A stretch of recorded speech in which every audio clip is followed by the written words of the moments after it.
Pop Playtime sempre foi muito bom, tendo puzzles criativos, partes assustadoras e inimigos memoráveis. Como fazer uma sequência disso? Com um mundo grande, mas não repetitivo, mecânicas interessantes, inimigos marcantes e bem desenvolvidos, puzzles inteligentes e uma ambientação aterrorizante. É assim que se faz um jogo de terror memorável e uma sequência bem feita. Já avisando que essa review aqui vai ter spoilers, então se não tiver visto o jogo, recomendo ir jogar porque vale muito a pena.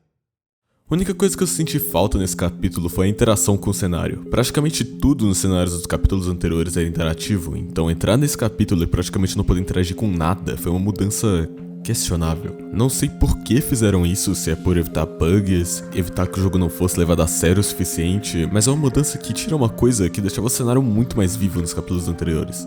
Agora, o jogo tem dublagem, e isso por si só já é extremamente surpreendente. Mesmo que fosse uma dublagem ruim, eu ainda teria chocado só pelo fato de ter, mas ainda por cima investiram numa dublagem muito boa. Eu consegui sentir o seu coraçãozinho batendo. Pra ela tava bem ali, e os movimentos dela eram selvagens, braços debatendo, pernas chutando. O capítulo 1 tinha uma dublagem medíocre, e era isso que eu tava esperando desse também, mas não foi nada disso. É dirigida pelo mesmo cara que dirigiu a dublagem do Incrível Circo Digital, William Viana, e isso por si só já explica a qualidade surpreendente da dublagem aqui. Outra coisa que me surpreendeu são os gráficos do jogo, que são absurdamente lindos.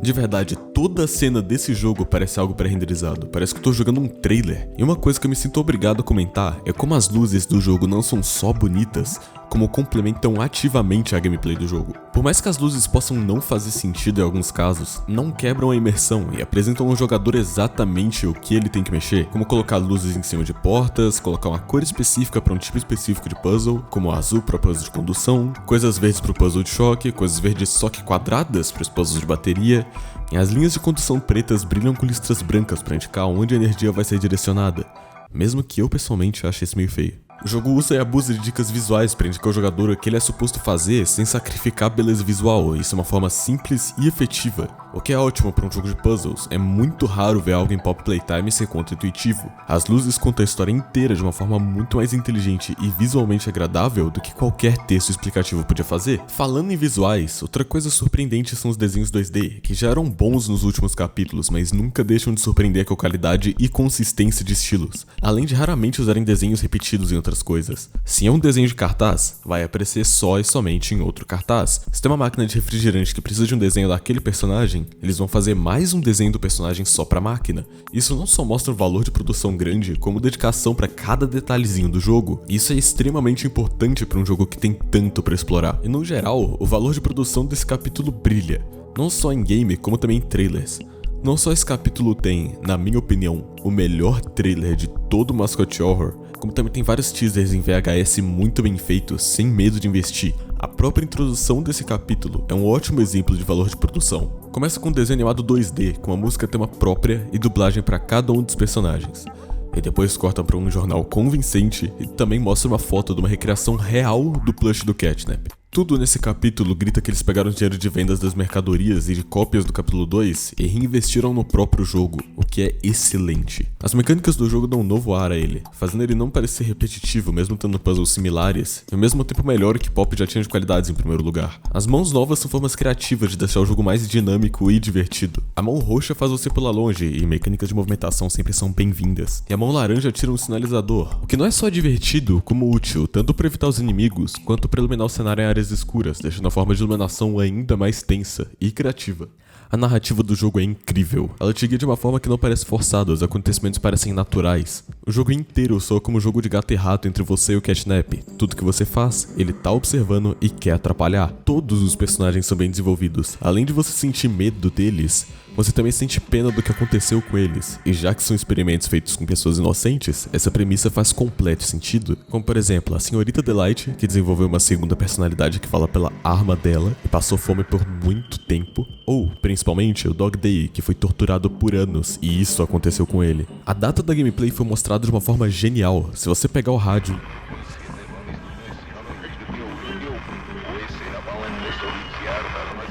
e inverter, você ouve que Sua presença foi ordenada 10 anos atrás e você não apareceu. 8 de 8 de 1995. Você deveria estar aqui. Por que não estava aqui? Ou seja, o jogo se passa em 2005. Isso é uma forma extremamente criativa e esperta de mostrar a data que o jogo se passa sem jogar na cara do jogador. Isso também não significa que o jogo te entrega tudo de bandeja. Ele deixa umas perguntas por aí, tanto pra terem teorias, quanto pra manter o ambiente misterioso do jogo. E ao certo, jogos de terror têm que ter mistérios, mas entregando a narrativa base pro jogador se situar no que tá acontecendo. Outra coisa que eu quero comentar é como deram uma diminuída na saturação desse capítulo. O capítulo 1 e 2 eram absurdamente coloridos demais pro meu gosto, e deram uma diminuída nisso nesse capítulo, deixando um tom bem mais sério. Isso melhora muito a ambientação do jogo, que tem exatamente a intenção de ser solitário, como um liminal space. Você sabe que as pessoas costumavam passar por ali, e agora tá abandonado, sujo e extremamente quebrado, dando uma sensação melancólica pro lugar. E a ambientação do jogo num geral, e a forma como ele faz terror psicológico é perfeito. O melhor exemplo que eu tenho disso é quando você entra na casa pela primeira vez. Você passa pelo gás do pesadelo, perde a grab pack e a sua habilidade de correr no jogo. E só de tirar essas duas coisas tira qualquer possibilidade de autodefesa do jogador. Você não consegue nem correr do perigo. Passando por um corredor, você ouve um rádio, emitindo apenas um som de ruído.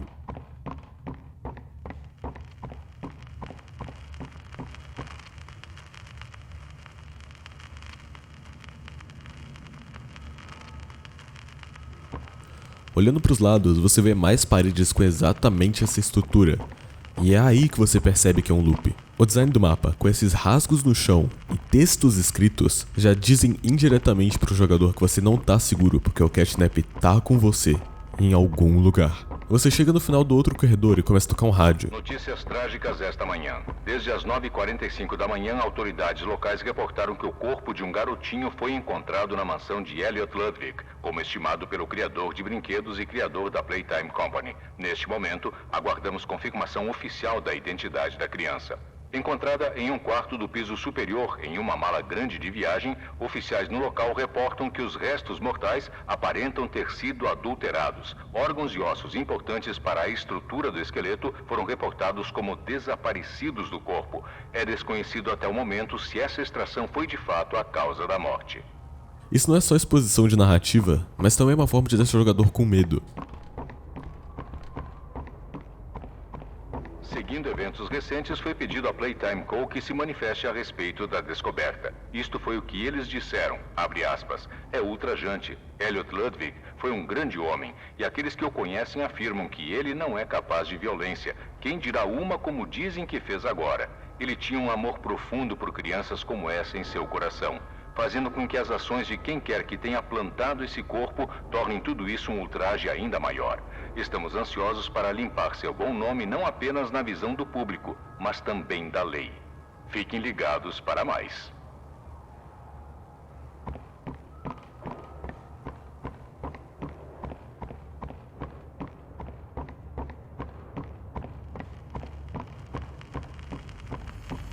E depois de passar por alguns corredores, você ouve um telefone tocando.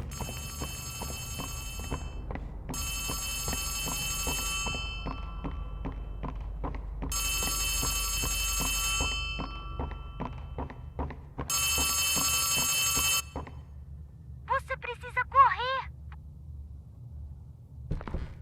É um susto feito de forma perfeita, e tem alguns motivos pra isso. Primeiro que telefones tocando já causam aflição. O barulho por si só já é um barulho que causa bastante ansiedade normalmente. Então já cria um senso de urgência indiretamente pro jogador. Depois disso, você atende e recebe um alerta confirmando que você tá em perigo, aumentando ainda mais a construção do susto.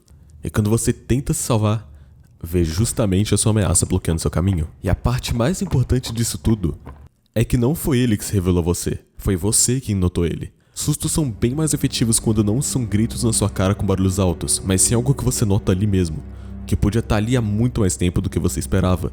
Porque é o tipo mais realista de susto, é o tipo de susto que você levaria se visse um invasor na sua casa, por exemplo. Ele não ia sair do canto do quarto e começar a gritar na sua cara. E prosseguindo, o rádio vai ficando cada vez mais e mais assustador. E por mais que em português a tradução dessa parte em específico não funcione muito bem, Nascer do sol. Alguns acreditavam que ele era doente, outros que não se movia, não movia um músculo. A Playtime Co., pelo visto, pretende manter o nome de Elliot dentro de sua marca apesar de tudo, o que com certeza será uma longa batalha legal.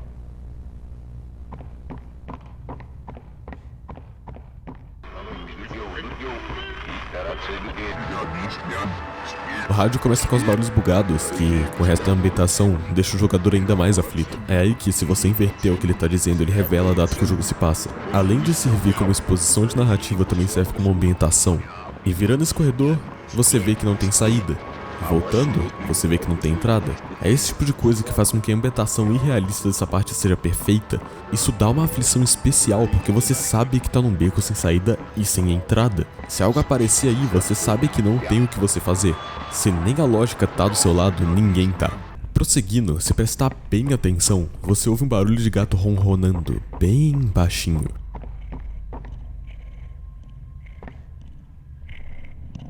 Tendo ainda mais certeza que algo tá perto de você, mas você não sabe aonde e nem como vai vir.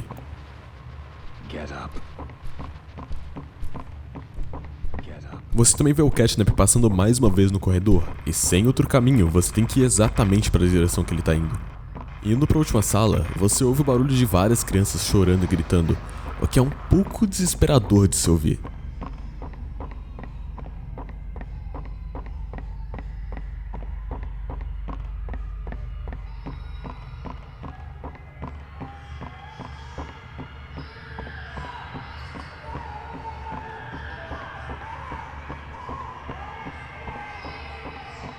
Entrando na sala, você só vê uma TV e uma fita.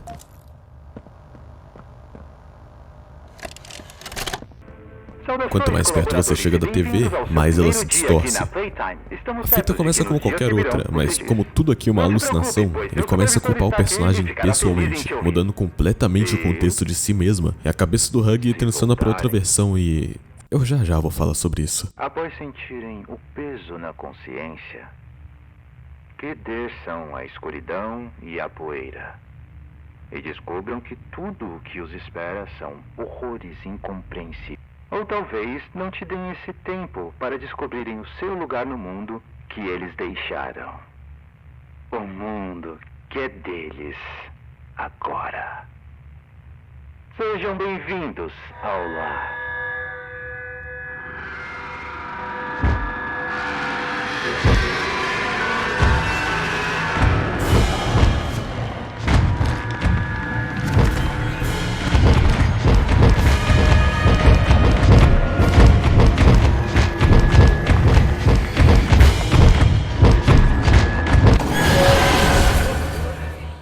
A chase sequence do Hug não vai muito longe, ele te pega e você acorda onde começou a sessão do pesadelo, terminando assim essa sessão do jogo. Ok, tudo que eu elogiei aqui foi como o terror psicológico do jogo é incrível, mas uma coisa que esse jogo não consegue, de forma nenhuma, é fazer terror visual. Os designs do Hug e do Catnap depois de afetados pela fumaça são horrorosos, são uma tentativa de terror falha e só fica tosco no final das contas. Mas outro exemplo de terror psicológico que eu tenho que comentar é sobre a parte da escola. Eu não vou detalhar tanto quanto detalhei a parte da casa, mas a parte mais importante que eu quero comentar aqui é o visual e o sonoro. A primeira coisa dessa parte do jogo que causa aflição é o fato que, pra tudo que você tem que fazer, você tem que olhar pra longe dela. Pra prosseguir no jogo, você tem que criar uma brecha pro inimigo te atacar. Isso é uma forma excelente de criar pressão. Ou você progride no jogo, ou você não cria janela nenhuma pra ela te matar. Meu Deus, que isso, mano? Ela teleportou em cima de mim. Nossa, cara, eu levei um susto genuíno com isso, velho. Eu também, velho. Você obriga o jogador a dar um passo pro inimigo pra ele conseguir prosseguir no jogo. E não só isso, como pra aumentar a aflição, os passos dela fazem barulhos altos, além de ela fazer um barulho de respiração muito bizarro. Não só causam aflição, como também ajudam o jogador a localizar onde ela tá. E pra fechar a ambientação, a trilha sonora é excelente. É uma trilha sonora que causa aflição e também ambienta extremamente bem o lugar. Como você tá numa escola, tocar barulhos de sinos, e logo em seguida barulhos que lembram crianças gritando combinam perfeitamente com o local. O único defeito dessa parte é o final, que ela teleporta, começa a te perseguir em uma linha reta, e quando você puxa a alavanca, ela corre estupidamente rápido e morre de uma forma meio tosca.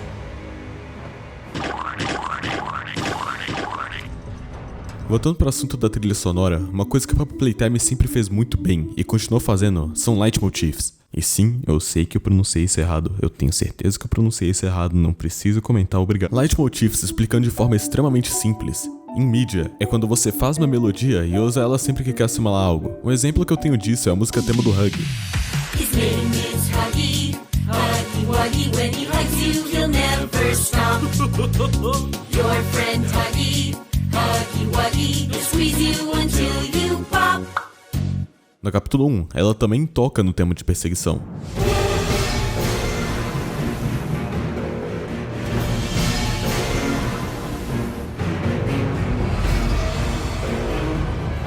E agora, no capítulo 3, ela teve uma versão nova pro Huggy do Pesadelo.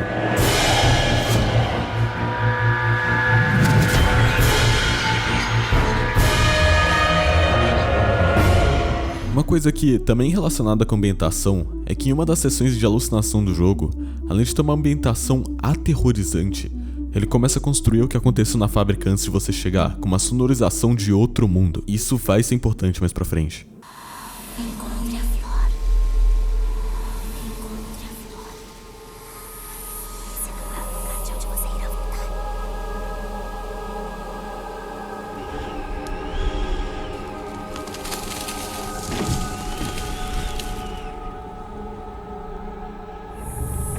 Você tem alguma ideia do que está fazendo?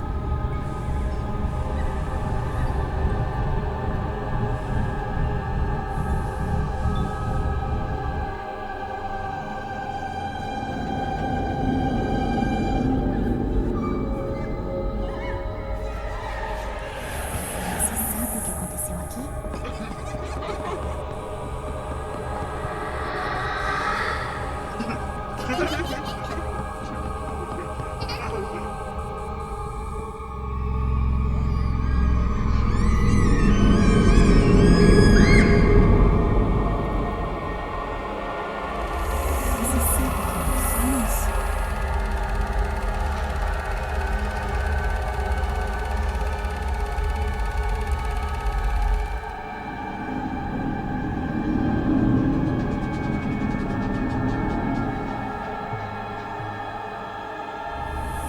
Você entende por que devemos fazer isso?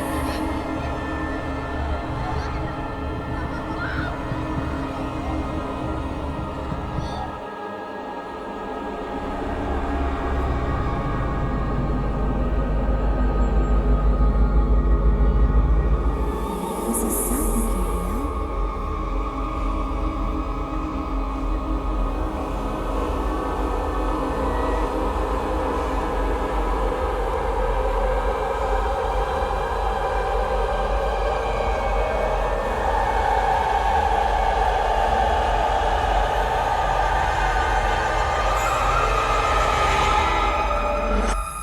Não.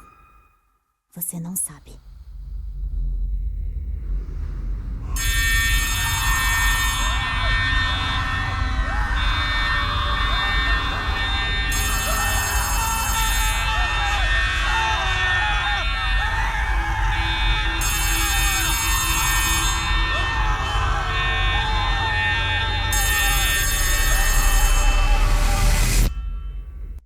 Esse capítulo consegue fazer com que cada sessão e personagem do jogo seja memorável, seja uma mais longa, como a da Senhorita Delight, ou uma mais curta, como a do Dog Day. Todas as cenas do jogo são marcantes, únicas e bem feitas em seu próprio mérito. Até mesmo a parte do Huggy causa um pouco de aflição. Todas, exceto uma. A boss-fight final do jogo é uma atrocidade. Lembra tudo que eu falei sobre o jogo ser intuitivo e explicar as mecânicas bem sem falar nada?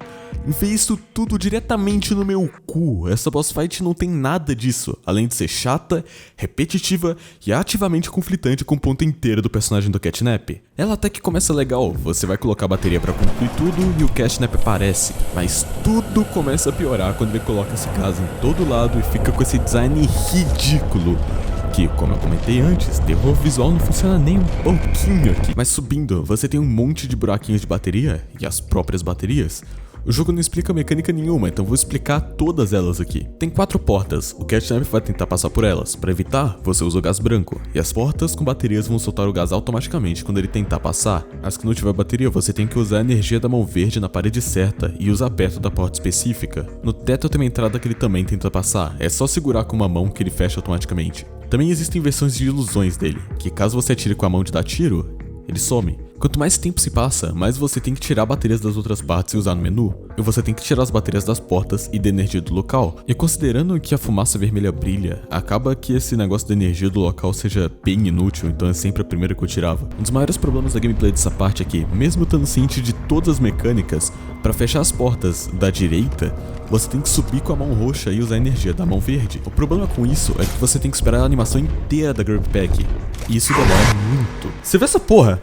Mano, do nada, do nada. Eu morri inúmeras vezes por isso, só pelo fato que a animação demora muito. E se você esbarra no scroll ou sem querer aperta o número errado da mão, você morre. Mesmo que você tenha anotado ele rápido, porque esse é o tanto que demora pra animação da mão trocar. A atmosfera dessa parte não é assustadora, não passa uma sensação de angústia, e passar dela é previsível considerando que tem um timer exato de segundos que você vê no monitor. Pra acabar essa parte, você tem que usar a mão verde nessa parte cheia de raios, e depois da cutscene começar, você clica com o botão direito. O problema disso é que o jogo não explica que você tem que apertar o botão direito, e depois de começar a cutscene eu achei que tudo ia ser automatizado, já que não fica claro o suficiente pro jogador que você tem que clicar com o botão direito. Eu acho que parece mesmo.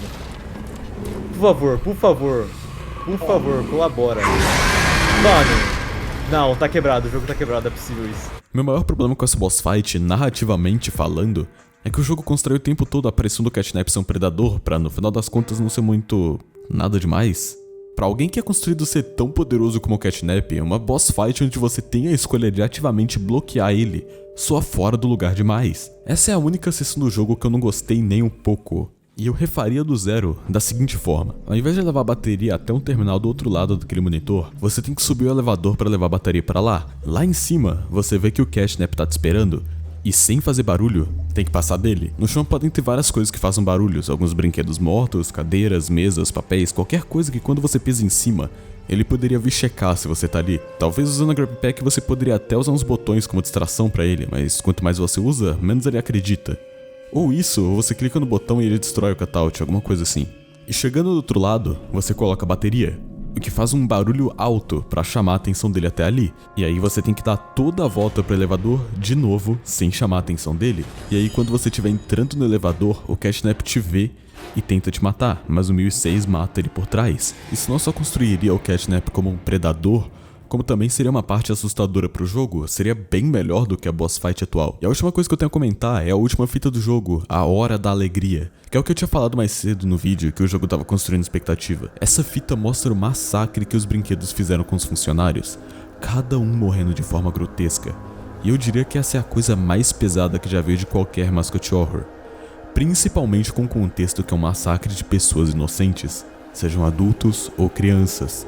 A cena final, em que mostra a pilha de corpos, deixa tudo ainda mais chocante com o contexto anterior do jogo, que a fábrica teve um alerta geral e mesmo assim ninguém se salvou. Piora ainda mais a situação. Essa fita realmente te deixa mal, a trilha sonora também ajuda muito, e saber o contexto completo da fita só piora. Não é só algo pra ser chocante ou assustador, mas também é pra ser triste. Você tá presenciando um massacre, afinal de contas. Narrativamente falando, isso é ótimo, porque não deixa a fita parecendo que foi algo de graça só pra assustar o jogador, até porque não foi. Tem vários pontos pra essa fita existir, e isso é ótimo. Essa fita serve pra dar arrepios em qualquer um que tenha entendido o básico da narrativa do jogo. Enfim, no geral, Pop Playtime Capítulo 3 é um jogo de terror incrível, com vários momentos tensos e inimigos memoráveis, mostrando como realmente se faz um jogo de terror.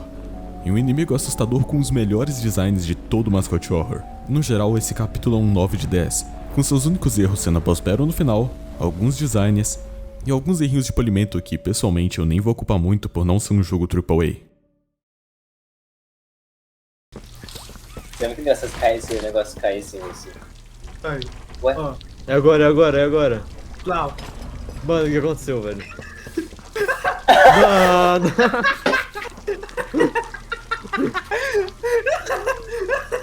Ué, não entendi, viado. Por que não quebrou?